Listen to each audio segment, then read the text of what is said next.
the number of people who are experiencing increased anxiety in this time is absolutely unprecedented. The best method to consume medical cannabis for the treatment of anxiety would be through ingestion. We have technology, we have information, we have means of communicating and keeping connected with others. From the Zoomerplex in historic Liberty Village, the Zoomer with Marissa Lennox. Welcome to the Zoomer. I'm Marissa Lennox. On today's show, we'll be discussing how COVID-19 is impacting mental health in Canada, as well as strategies to maintain your mental wellness during the pandemic. We've also asked CART members to participate by video conference and by email to ask their questions of our experts. But before we dive in, let's tee up the topic. A majority of Canadians say COVID-19 is having a negative effect on their mental health. According to a national mental health index, the pandemic has caused a 16% drop in mental health. Among the top concerns, financial uncertainty and a fear of getting sick or losing a loved one. But despite ongoing concerns, some research suggests Canadians are finding ways to remain positive by returning to a focus on life's basics: health, family, and friends. Dr. Schechter, 81% of Canadians report having negative impacts from COVID-19, report negative impacts on their mental health. We've seen pandemics, epidemics, outbreaks, crises of this scale in the past. Are these numbers consistent with, the fallout from previous outbreaks, pandemics, as I said, or is this a different level? This is actually a great question. And what we're living through now is absolutely unprecedented. We have some experience of previous pandemics, such as SARS about 15 years ago. And we know from that episode that those who are in direct contact or who are directly experiencing the effects of SARS, whether it be having a loved one in an intensive care unit or having a loved one who is a healthcare professional, that is a direct impact on someone's mental health, increased anxiety, potential development of PTSD. The current situation is affecting people across the nation, from coast to coast to coast. There is no aspect of society that has been left untouched.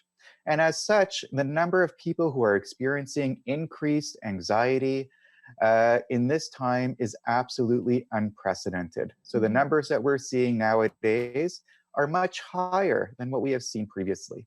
Dr. Amate, what do you make of that? I mean, again, 81% report feelings of increased mental health crises, concerns. Some people saying, the biggest factors being finances as well as concerns about getting sick, concerns about a loved one getting sick. Would you agree this is sort of unprecedented? Well, it is unprecedented because the major issue is that there is no end date. We were told a few weeks at first, then maybe a month, then 2 months. Now we're hearing, throughout the rest of the year, what's the future going to look like? And when you have so much uncertainty, that is the perfect combination. Uncertainty along with realistic fears about your own health, your financial well-being, the health and well-being of your loved ones. When you put those together with all that uncertainty, there is going to be a lot of anxiety and stress, and especially stress will exacerbate any other types of issues, whether they're psychologically based or medically based. Dr. Ritchie, after SARS, many people that worked in the healthcare profession, as well as just individuals that were self-quarantined, experienced PTSD. Do you think that we'll see the same occur here? It's the number one topic that I think people are talking about, particularly in the healthcare industry in general, although people are getting very stressed and stretched, and it's normal to have, people talk about COVID nightmares or worries. The rates in general of post-traumatic stress disorder, as somebody who would diagnose it and treat it, are fairly low, even in this type of context. But more people might experience some symptoms or some memories, and that tend to go away within the first month. And that has to do with just the level of arousal, how much has changed around us, how uncertain things have become. But for the most part, very few people go on to continue with those symptoms. You know, Dr. Tagvai, this pandemic has been a huge stressor on people's lives, even individuals that haven't been directly affected by it. Maybe they weren't sick or they haven't lost a loved one. Maybe they haven't even lost their job, but there's still sort of that increase in fear, anxiety, stress, which has really overwhelmed the world in many months. Do you see this lasting? Well, I mean, to speak on what was already mentioned, it is all unprecedented and uncharted territory. If we want to look at it from another angle, one thing that we can say that has changed in the world of today is the communication and the awareness of it all. So slight positivity in a very, not positive topic that we can discuss is that the awareness of people is quite acute to the situation. And of course, we expect people to be uncomfortable with what is going on because we don't fully understand how long it's going to last. Do you think that there's a particular type of characteristic that maybe introvert versus extrovert that's being impacted by this worse, Dr. Amate? Well, I've had a number of patients who are introverts, and I've heard some of them say that this is not a problem because they're used to this, right? They're used to being at home alone, or at least within their home base. Whereas others have said that, in fact, that they aren't coping that well because their introversion has, in some degree, the one way that they were able to cope with it in some ways was to sort of see it on their terms, whereas this is not on their terms. So for an extrovert, this would, in particular for an extrovert, this would seem, very out of their comfort zone. They want to be with other people. They want to be out. They want to be able to tap into that which makes them the kind of person that they are. But beyond introvert and extrovert, I think the biggest personality characteristic that you can think of that will determine whether people do well or not is hardiness. And that correlates with resilience. So basically, somebody who's able to the resilience is to get knocked down and pick yourself back up. Hardiness is seeing a problem not as something that's overwhelming, but as something that's to be overcome, and it's a challenge to be dealt with and to be managed properly. And that's the biggest difference, I believe, between those who will cope well and those who will not. Really interesting. All right, well, we need to take a short break. When we come back, we'll hear more from CARP members who've been impacted by the COVID-19 pandemic. That's next. Make the recommendation to people who are initiating their cannabis treatment regime or journey to start low and go slow.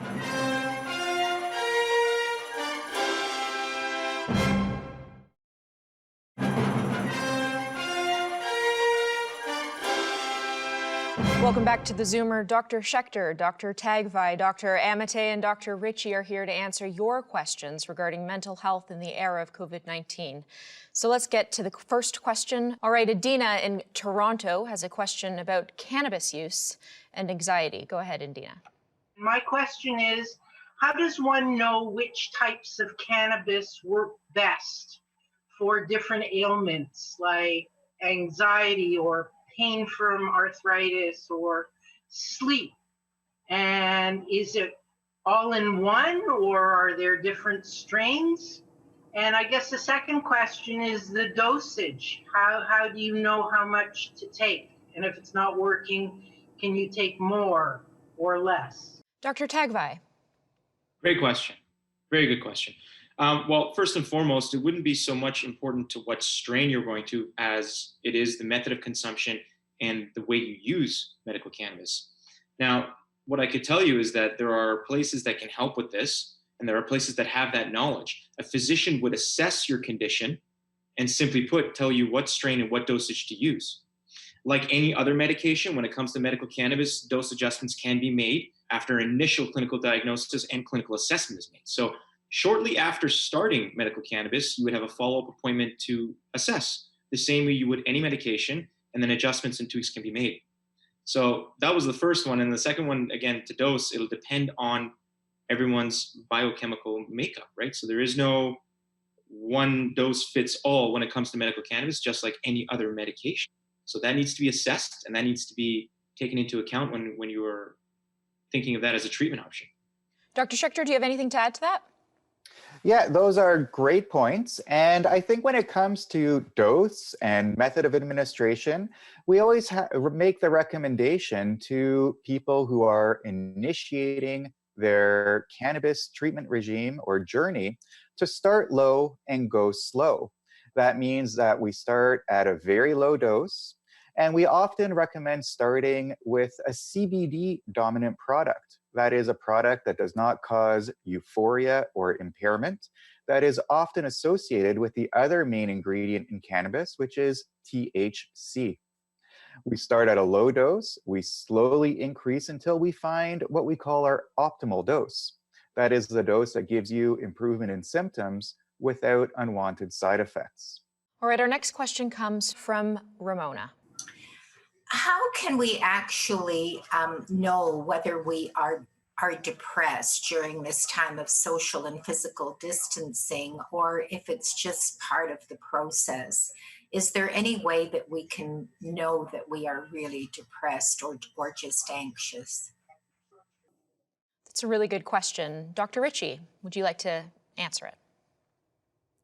So you mentioned two different things in your question. One has to do with kind of our mood and where our mood is, and one has to do with anxiety. And it's good to check in with both of them. The vast majority of people are stressed and stretched right now. Many people are experiencing loss, either for things that are happening right now, they're not working, their businesses have shut down, or for the things that they didn't get to do. One way that we can check in with ourselves is whether our reactions are staying the same over time. So if we were to take mood, for instance, if 10 is the best we've ever felt and 0 is the lowest we've ever felt, if we're 4 below consistently for a couple of weeks and our mood isn't changing depending on what's happening. So when we play with our kids, we're not having these moments of happiness. We're not able to kind of step outside of what's happening in our own world or our own brain and have these moments of connections, these moments of contentment. Or if our anxiety is filling up all the space in our lives, it's probably a good time to check in with your family doctor. Mm-hmm. It's a good question. Dr. Schechter, do you have anything to add? No, these are fantastic points with regards to how to assess whether you are simply feeling anxious or if you truly have an anxiety disorder. And the same thing with depression. Some of the symptoms of depression can include, aside from low mood, difficulty with sleeping, either too much sleep or too little sleep. They can also include things such as changes in appetite, being not hungry or overeating, difficulty concentrating, or beating yourself up all the time over the littlest things. So there's a number of symptoms that we often diagnose when people have depression or anxiety. And as we discussed, if you are feeling these on a consistent basis and your mood is consistently low, or the anxiety that you are experiencing is taking up all of the space in your life, then it's definitely a good idea to visit your family physician, of course, virtually. All right, Jared sent in a question by email. He says, will cannabis interact with my other medications? What are the side effects, and will my anxiety get worse? Dr. Tagvai. Well, a real assessment needs to be done from start to finish if we're going to answer that question.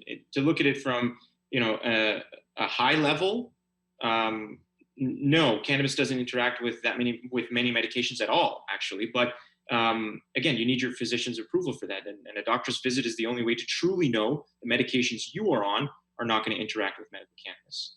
And then the other portion of that question is my anxiety going to get worse with the use of cannabis? Well, the answer to that is also no, because like Dr. Schechter mentioned, starting very low and going slow and controlling those negative effects of the medication are what any physician would do when prescribing cannabis. So, and also to touch point, generally what causes high levels of anxiety when people use medical cannabis is high levels of THC. And that's not where we begin. It would be CBD dominant to ensure that we're controlling the symptomatology of any condition before venturing forward into the medication, seeing what other benefits can be found.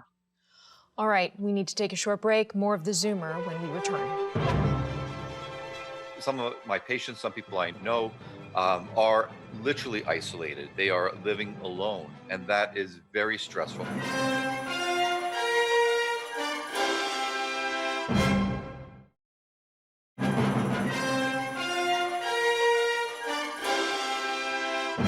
Yeah, Canadians have been at home for weeks now, practicing self-isolation or physical distancing. And the impact of this is starting to be felt. In a recent survey, more than 50% of Canadians reported feeling lonely or isolated. Dr. Amate, with what we know about loneliness and the adverse health consequences that are associated with it, how concerned are you by those numbers? Well, it's concerning in the way people are framing it, and I can understand that. Yes, some of my patients, some people I know, are literally isolated. They are living alone, and that is very stressful. Whereas other people are living within families, and they still feel that sense of isolation and loneliness. So it's not necessarily a physical phenomenon that is the problem. It's how the people perceive their situation. So someone said earlier that we have technology, we have information, we have means of communicating and keeping connected with others. So it's really important that people find ways to reduce that sense of loneliness and isolation, and to increase it, increase that sense of connectedness. Even if you're not physically in the presence of somebody, there are other ways that you can, again, feel related or connected to others. And B, with the technology that we do have, we can simulate it to some degree, far better than we were able to do even 10 years ago. So I hope that people will find it within themselves, get the resources that are available, and try to mitigate some of these very difficult effects. And Dr. Schechter, how do you distinguish between temporary loneliness, because you may be isolated in your home and alone and feeling lonely, versus chronic loneliness? How are people to know the difference? So again, we have to look at someone's history. What happened since the beginning of this epidemic, since we were told to self-isolate and maintain physical distancing?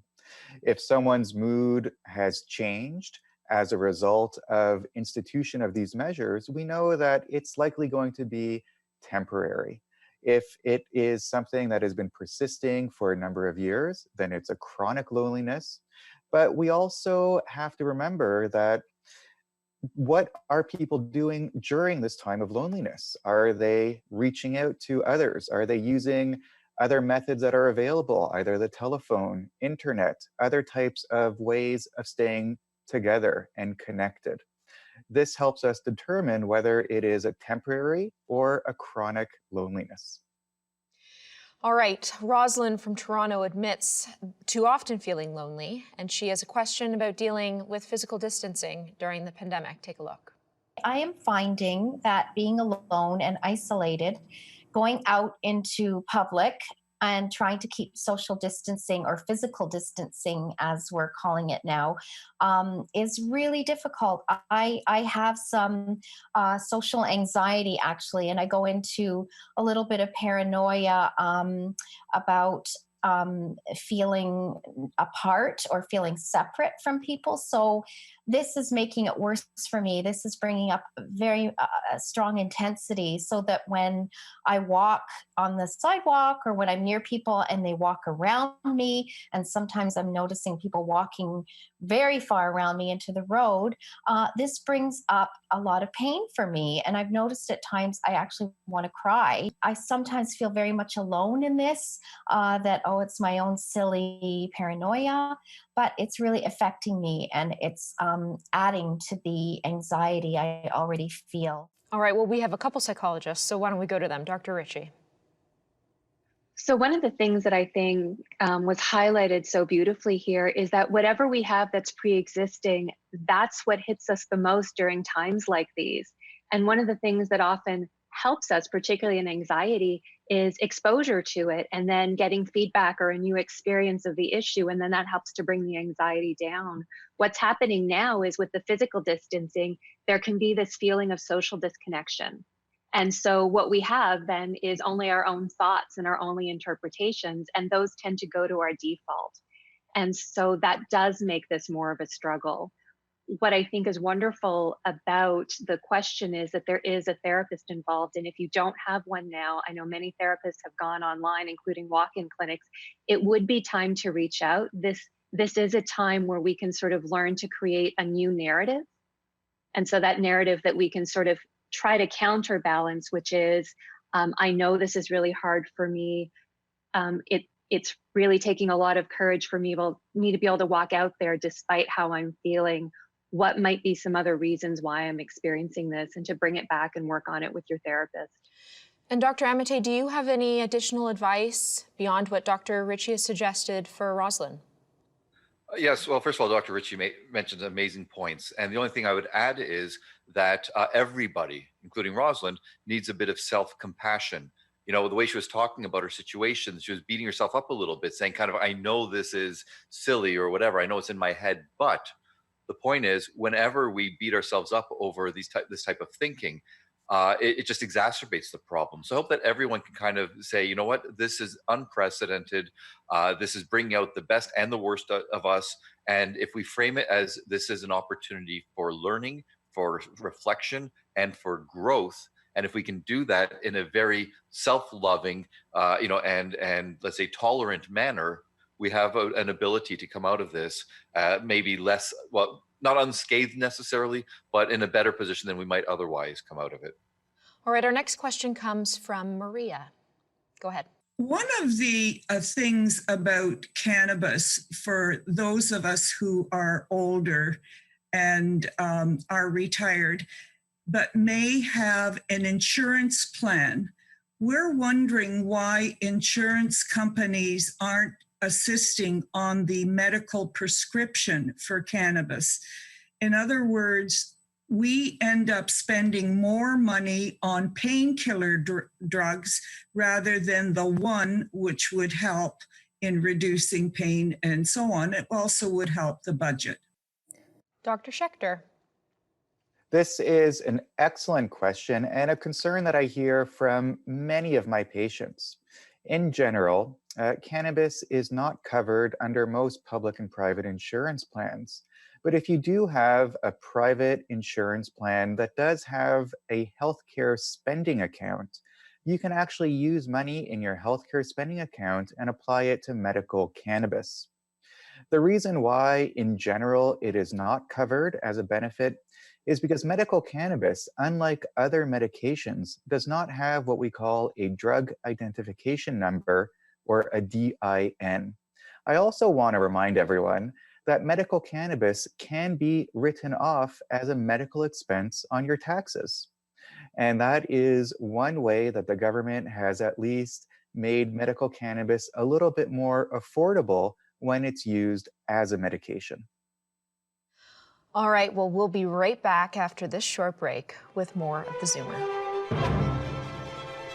We haven't observed anyone changing in their liver function tests or anything like that when we do initiate medical cannabis. And even in follow-up, we haven't seen any dramatic changes.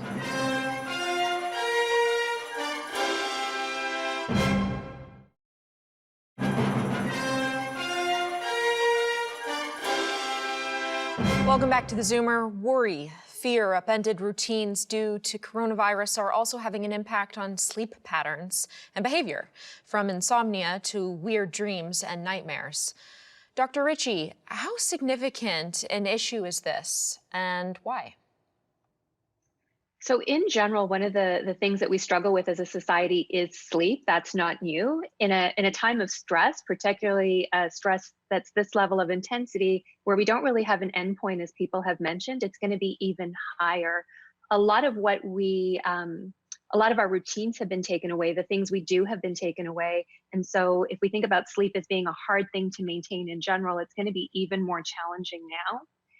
I'm hearing a lot more, particularly from staff members or from patients I'm seeing, about sort of COVID dreams. And in part, that has to do with just how much we're consuming in terms of information, and how many people are sort of staying locked in really late at night, listening to the news or maybe looking at social media. And so it's maybe a good time, when we talked about stepping away before bedtime. That's not really the type of stuff you want to have sort of coming into your memory consolidation at night while you're trying to sleep. It's also a vicious cycle. The less sleep, the more stress, the more stress, the less sleep. All right, we're going to go to a question from Marion. Why is the media always emphasizing being positive during this virus situation and pandemic? There are good days and not so good days. This is human nature. If we're always told that we should be positive when we're not, then we start to worry. I think people should realize that in being human, we're bound to have both types of days, and that's okay. It's how you deal with them that is important. I think that's a great question, Marion. Dr. Amity, would you like to answer that one? Well, it was, I think, very prescriptive. That's what she said. I agree with. I said earlier about being compassionate, having self-compassion, and recognizing we're not going to always have good days. But when she asked about the importance of positivity, first of all, I don't see the media necessarily portraying positive messages necessarily. That doesn't sell as much. But there's a whole field of psychology called positive psychology, and the benefits have been shown quite empirically and conclusively that if you're able to have a positive mindset, it doesn't mean lying to yourself, and it doesn't mean making up excuses. What it means is trying your best to see things from a more adaptive perspective. So not to pretend that everything is okay, but to to try to find the strength to focus on things that maybe are better, things that you might be grateful for, things that you can exert some level of control over, so you don't feel just helpless and eventually hopeless. All right, our next question comes from Catherine. Hello, I'm Catherine O'Neill. What is the best method for consuming cannabis for anxiety? And does it have a negative effect on the liver? Thank you. Dr. Tagvai. The best method to consume medical cannabis for the treatment of anxiety would be through ingestion. We would want patients, after their assessment, to use capsules or oils based on what their dosage and starting dosage would be. The second part of the question, I think, was saying, is it bad for the liver? And the answer to that is no. We haven't observed anyone changing in their liver function tests or anything like that when we do initiate medical cannabis. And even in follow-up, we haven't seen any dramatic changes in liver function testing. So, it's good to know these things and understand them. But more importantly, it's important for your physician to be involved and explain these things to patients as well. Dr. Schechter, what do you recommend? Because many experts, in some ways we're being told not to use alcohol or other substances, including cannabis, to ease our fears and worry during COVID-19. What's your recommendation? In general, there's a big difference between using cannabis for medical purposes or using alcohol or cannabis just to cope with day-to-day stresses and anxiety. And, we can make the argument that using cannabis in order to get high or impaired, or drinking alcohol at the end of the day in order to forget your worries might not be the best coping mechanism. And this is really referring to the recreational use. But using cannabis as a medication to deal with underlying anxiety disorder is fundamentally different. This is being done under the supervision of a physician, and usually using products that do not make you feel impaired in any way. If someone does want to use either cannabis or alcohol to unwind at the end of the day, to de-stress, that's a personal choice. And we always recommend to do so in a responsible manner. But really, the use of cannabis to help with anxiety during this period, if it's being used as a medication, should really be done under the supervision and with a consultation of a physician. All right, we'll be right back after this short break. If you are going to be using cannabis to help with sleep, we often recommend using an ingestible format, such as an oil or a soft gel, as these last much longer.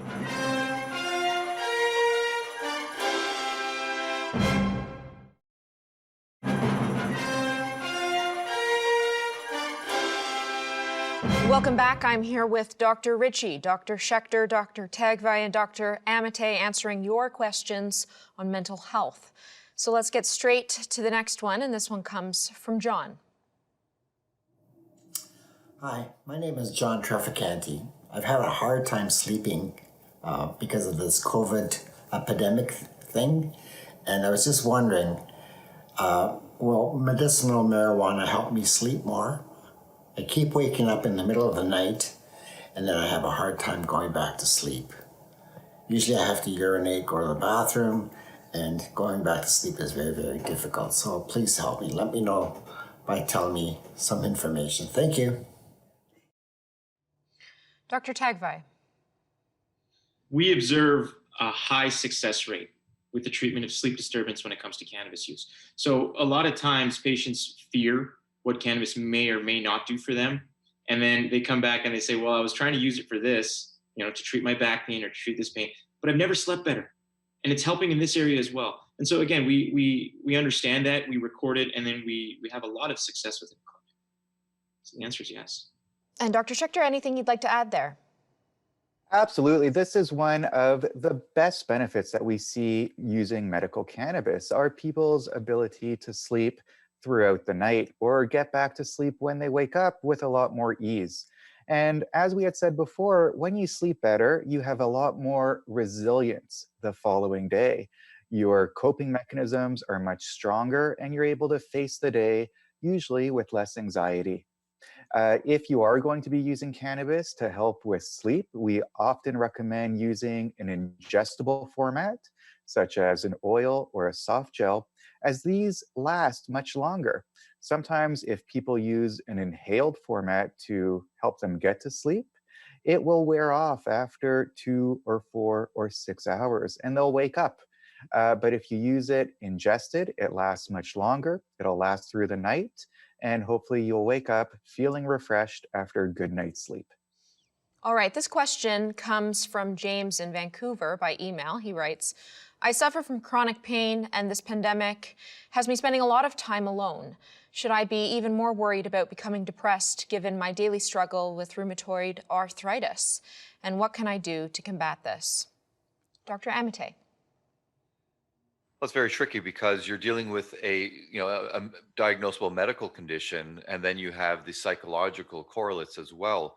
So, I can't speak to the arthritis aspect of it, but I can say that there are things that you can do within your own control that can help mitigate those effects. And so one of them would be within your limits to try to make sure that you are doing things, whether it's finding a new routine, trying to reestablish your old routine, connecting with others, keeping yourself occupied mentally. There are a number of different things that you can do so that you're not stuck there dwelling and ruminating on the things that you cannot control or cannot control that much, such as the arthritis. So what I would say is get the medical side looked after with your physician or whoever else is tending to those needs, and then find what you can do yourself to take care of the psychological and emotional parts of it.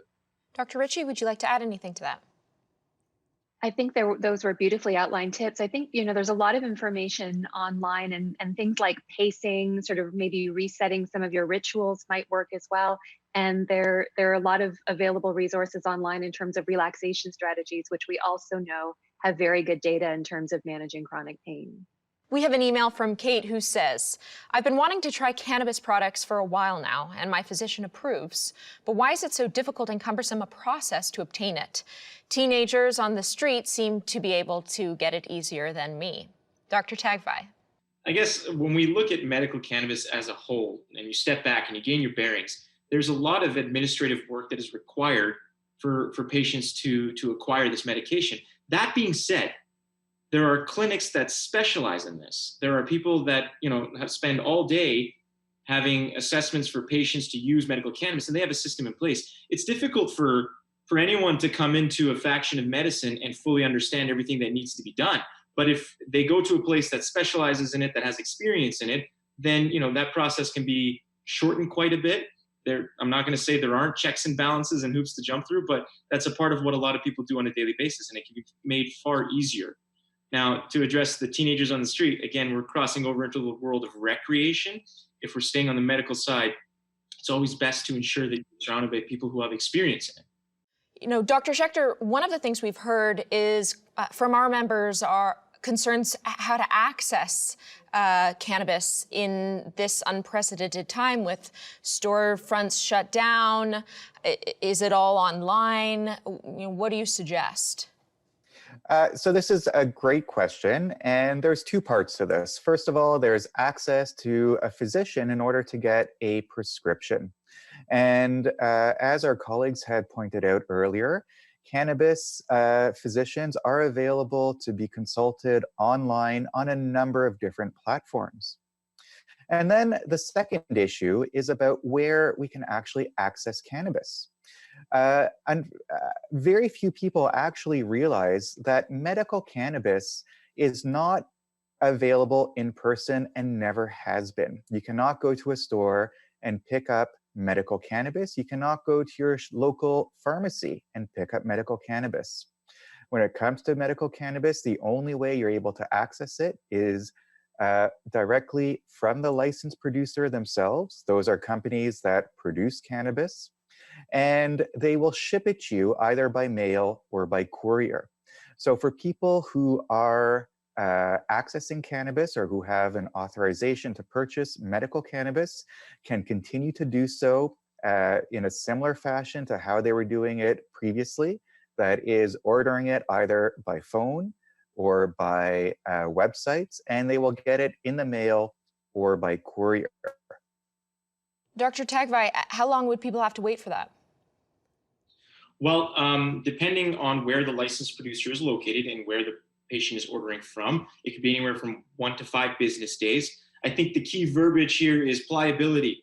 We understand that everyone's kind of being pushed to the max of what they can and cannot do in terms of shipping and ordering things, but thus far, when it comes to getting your medication via courier service or Canada Post, everything has been status quo for us, and patients have been able to have access to their medication while practicing safe social distancing. So while staying home, they're able to access their medication, just like Dr. Schechter described. Dr. Schechter, on that note, I've read that smoking marijuana, consuming cannabis can increase your risks from COVID-19. I don't know what you make of that. And also, in light of that, would now be the right time to be starting something like that? So great question. And in general, smoking anything, inhaling anything into your lungs is going to have negative consequences. And that is whether it is cannabis, whether it's tobacco, or anything else that you might be inhaling into your lungs. So in general, we don't recommend to use cannabis via a combustible format, meaning there's no fire or smoke that's generated. Most individuals, if they use medical cannabis, are going to use a format that is ingested, meaning an oil that you put into your mouth and you swallow, or a capsule that has cannabis oil within it. If by chance people do need to inhale cannabis, either for breakthrough symptoms or what we call episodic symptoms, those are symptoms that occur on occasion in response to specific stimuli, we actually recommend using a machine called a vaporizer. A vaporizer allows you to inhale the active ingredients, very much like a nebulizer or a steamer. And that allows us to avoid inhaling the smoke, which is really what causes irritation to the lungs. All right. Well, we need to take a short break. When we come back, final thoughts from our panelists.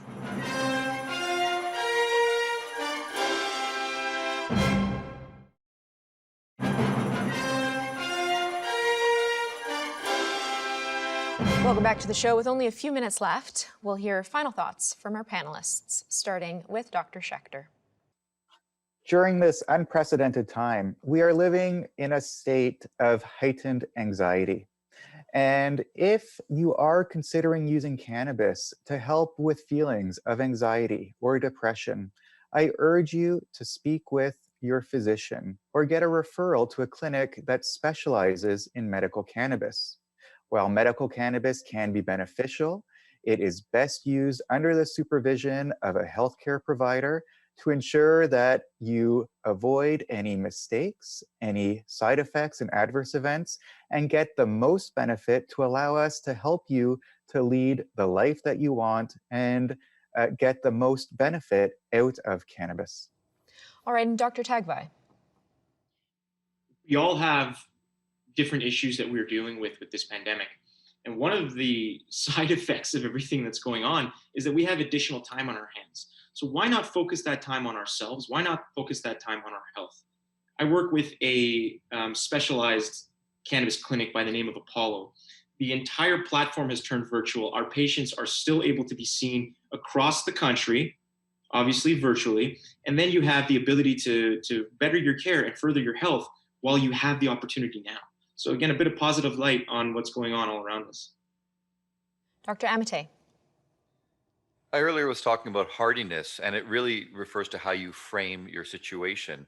And we don't want to lie to ourselves. We don't want to pretend this is not anxiety provoking and scary, and there's a lot of uncertainty. But as my colleagues have mentioned, there are things that we can do to help ourselves. And I really hope that people will take this time to kind of, maybe pick up that hobby that you hadn't been doing because of a lack of time, or find ways to help you cope with this situation. And one thing that we haven't really talked about, but it was alluded to, relaxation. There are a lot of resources available, and proper breathing. It will help keep you grounded during this time, and will help prevent you from spiraling, from catastrophizing, from thinking the worst thing's going to happen, and from beating up on yourself. So there's a lot of self-care that can happen during this pandemic, and it has to happen. Dr. Ritchie.